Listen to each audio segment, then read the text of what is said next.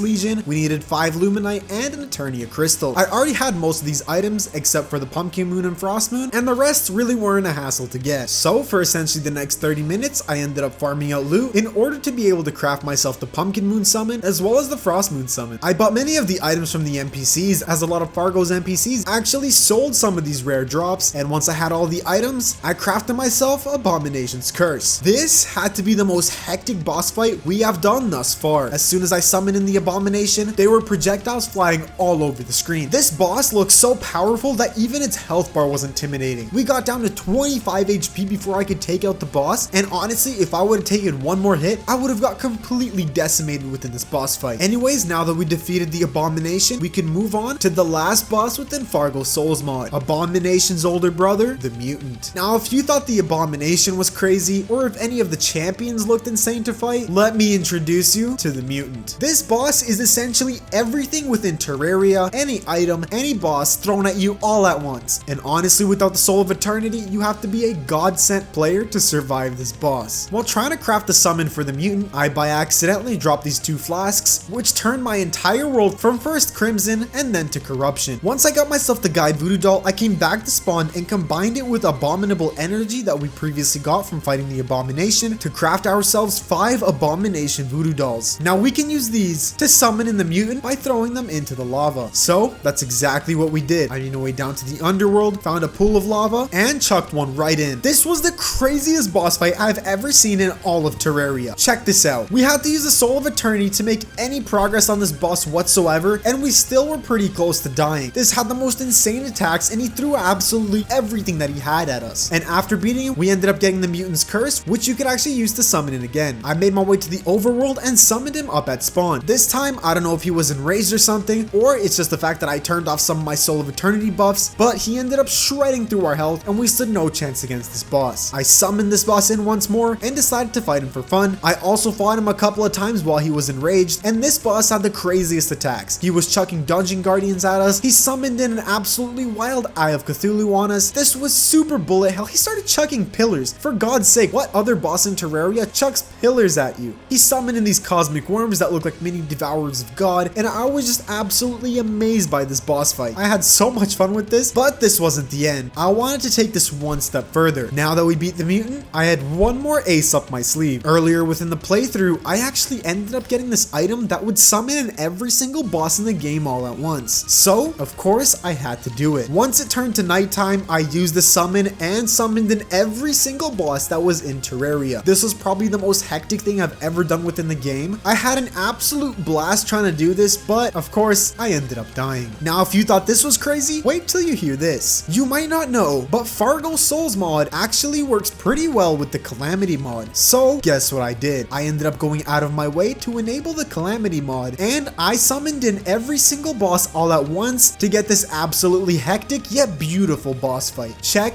this out. I don't know what's going on screen, but if you don't think this is pure beauty, I don't know what is. The color scheme of this boss fight, the background, all the bosses rushing you at once, all the flares are so insanely good looking. I genuinely think this is the greatest thing I've ever seen in Terraria. Like, if you want to show what Terraria is to somebody, you show them this clip and they will get the game immediately. This is the best thing I've ever seen in my years of Terraria experience. I'm so happy I ended up playing this mod, and I'll definitely have to do a full legit playthrough after seeing what this mod is capable of. Anyways, this is the end of the playthrough. Consider subscribing to the channel if you're new. This has been Boyo. Peace out.